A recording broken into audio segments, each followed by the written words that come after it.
Bonjour tout le monde. Aujourd'hui, on va vous montrer comment partir le programme à un endroit spécifique dans le programme. Supposons que vous voulez partir à l'outil numéro 2. On va vous montrer comment faire ça. Puis c'est Yves Dionne qui va vous montrer comment faire ça aujourd'hui. Ça va bien, Yves? Oui, ça va bien, ça va bien. Good, parfait. Bon. Tu peux nous montrer ça? Avant de faire un restart, il faut s'assurer que les deux portes sont fermées sur la machine. Oui. Toujours se mettre en mémoire.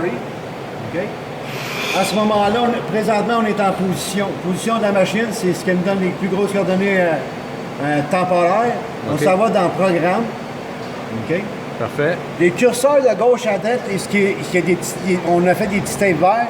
C'est pour nous dire où est-ce qu'on va aller chercher le restart. On leur pèse encore. Où est-ce que c'est marqué le EIA Monitor? On pèse sur EIA Monitor. OK. À ce moment-là, on tombe en haut du programme, on s'en va sur la page des curseurs, les grosses flèches ou les flèches en dos. On va aller chercher lequel, là? On va aller chercher l'outil numéro 10. OK, parfait. Parce que nous autres, on marche avec des outils de soir qui est de 9 à 16. C'est ça. Puis de jour, c'est de 1 De 1 à 8. 1 à 8, c'est 1 ça. à 8, c'est ça. Nous autres, le soir, c'est 9 à 16. OK. Là, on s'en va chercher l'outil numéro 10. OK, qui se trouve avec l'opération N2, c'est ça? N2, oui. OK. On va avec le curseur. Le N2, il est juste à côté de moi, j'ai pas besoin d'aller bien loin. On va se rendre juste avec la flèche. Mais si vous avez besoin d'aller chercher, mettons, un outil, mettons, l'outil 11 ou 12, à place d'y aller par les flèches noires qui vont ligne par ligne, on y va avec les flèches doubles, ça va plus vite dans le programme. OK, ouais. Là, on s'en va on prend directement les flèches directes, ligne par ligne, jusqu'à temps qu'on descende, qu'on voit la ligne N2. On s'en va sur N2.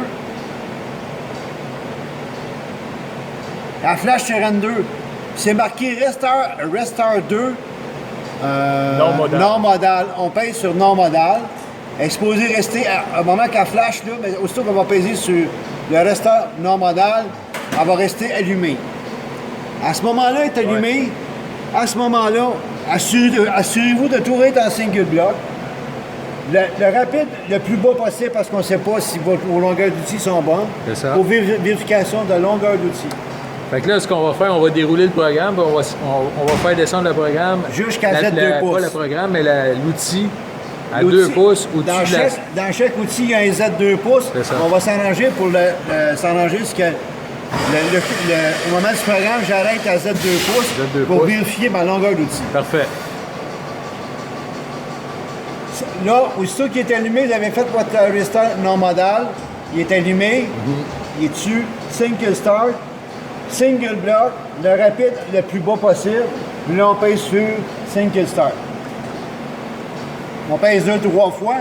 Il faut voir absolument une grande ligne orange allumée qui est au devant de l'outil. On continue. On continue. T10, qui est notre outil 10.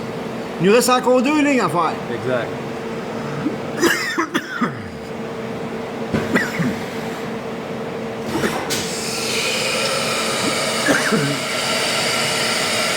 Elle fait son changement d'outil.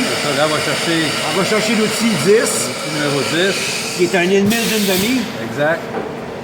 Là, on continue. Encore Cycle Start. Encore. Cycle Start. G90, G55. Il se déplace en Ça, c'est le déplacement. Le G90 en rapide, mais rapide.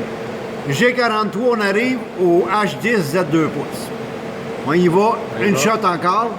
Là, on voit que il serait supposé descendre le single block. Il ne faut pas oublier un single block. Ouais. Puis le rapide dans le plus bas. La machine est arrêtée. À ce moment-là, vous pouvez ouvrir.